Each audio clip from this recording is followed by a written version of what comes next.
Hello बच्चों, let's read the question. In an NPN transistor, the collector current is 24 milliampere. The possible emitter current in milliampere is.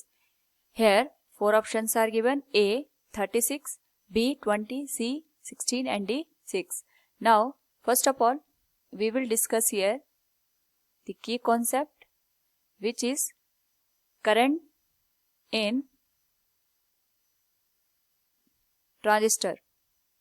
तो जो भी हमारे पास यहाँ पे ट्रांजिस्टर होता है, it is a 3 terminal device और साथ में यहाँ पे 2 पीएन जंक्शन का फॉर्मेशन होता है विद 3 डोपिंग रीजन. तो अगर हम बात करें यहाँ पे टाइप और ट्रांजिस्टर की, तो 2 टाइप के ट्रांजिस्टर होते हैं. एक होता है पीएनपी ट्रांजिस्टर और दूसरा होता है एनपीएन ट्रांजिस्टर. जैसे हमने डिस्कस किया, जो ट्रांजिस्टर होता है उसमें 3 टर्मिनल होते हैं और साथ में यहाँ पे 3 डोपिंग रीजन बनते हैं. तो फर्स्ट अगर हम बात करें एनपीएन ट्रांजिस्टर की, तो जो ये रीजन होता है इसे हम कहते हैं emitter, middle one is base and third one is collector. तो अगर हम बात करें एक्टिव रीजन की, तो उस पर्टिकुलर केस में जो इनपुट होता है दैट इज फॉरवर्ड बायस और जो आउटपुट होता है that is in reverse bias condition. Now अगर हम यहाँ पे इस पर्टिकुलर केस को देखें, यहाँ पे जो मेजॉरिटी चार्ज कैरियर्स होते हैं वो इलेक्ट्रॉन्स होते हैं, पी में होल्स होते हैं, अगेन यहाँ पे कलेक्टर में इलेक्ट्रॉन्स होते हैं. तो जब भी फॉरवर्ड बायसिंग दी जाती है तो इस पर्टिकुलर रीजन के जो इलेक्ट्रॉन्स होंगे those get repelled in this direction.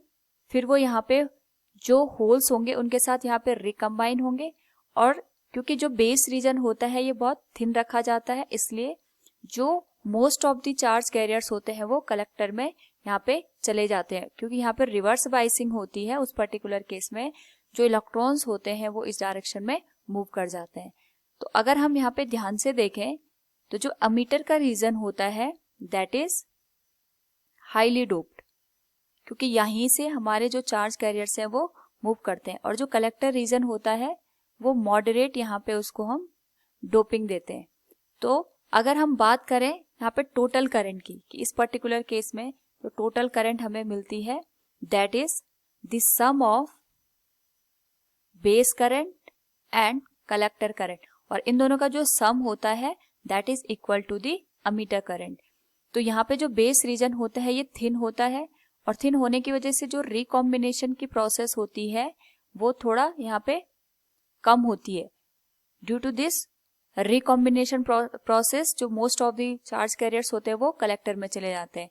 लेकिन यहाँ पे जो कलेक्टर करंट की वैल्यू होगी वो अमीटर से हमेशा कम होगी. अप्रोक्सीमेट दोनों की वैल्यू यहाँ पे इक्वल होती है, but due to this recombination in base region जो यहाँ पे कलेक्टर करंट आएगा उसकी वैल्यू हमेशा लेस देन होगी अमीटर करंट के.